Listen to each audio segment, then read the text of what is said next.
many times can I forgive the same person after committing the same sin? God bless you and welcome to another day of passion, power, and purpose. Before I go into the sin and forgive issue, I want to remind you that March 27th in presentation in Parsons Boulevard, we will have our Café con Cristo Resurrection Party. So March 27th from 4 to 7 p.m. Parsons Boulevard presentation. You gotta be there.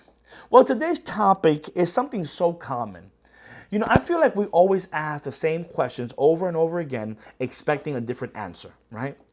You know, we're like, okay, like for real, how many times is enough times to forgive? And we know I could see Peter approached Jesus and asked, Lord, if my brother sins against me, how often must I forgive him?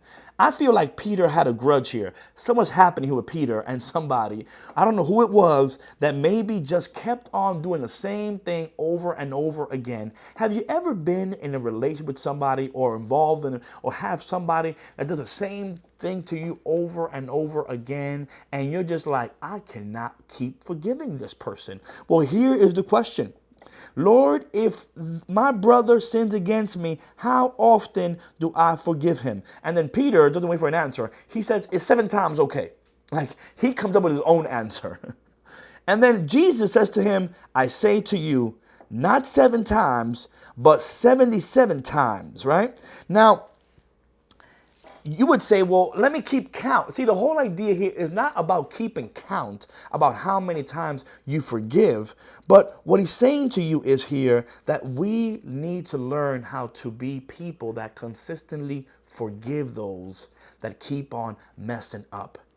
We need to come to a place in our lives where we are people that forgive consistently.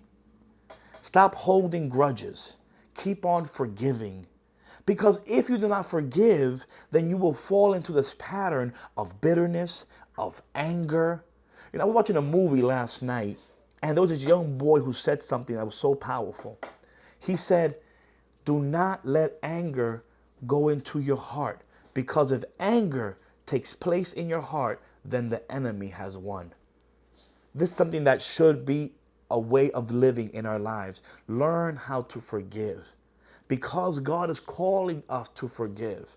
And maybe you're having a hard time forgiving. Well, guess what? Maybe this is why God once again is calling us, that we need to become people who consistently forgive. Today, God is calling us to forgive, not 7 times, not 8 times, not 9 times, but 7 times 70. Don't do the math. What you really have to do is continue to forgive.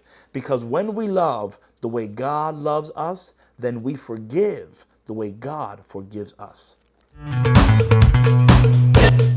Today's action passion is, that's right, you guessed it, forgive. Now, we all have that one person that we just can't forgive. We all do. That one person that we're like, I just can't forgive that person. Now, I want you to understand that forgiveness happens in stages. First, you forgive with your lips. First, you forgive saying, I'm sorry. Then, that forgiveness, you begin to process that forgiveness in your mind. And eventually, you forgive with your heart.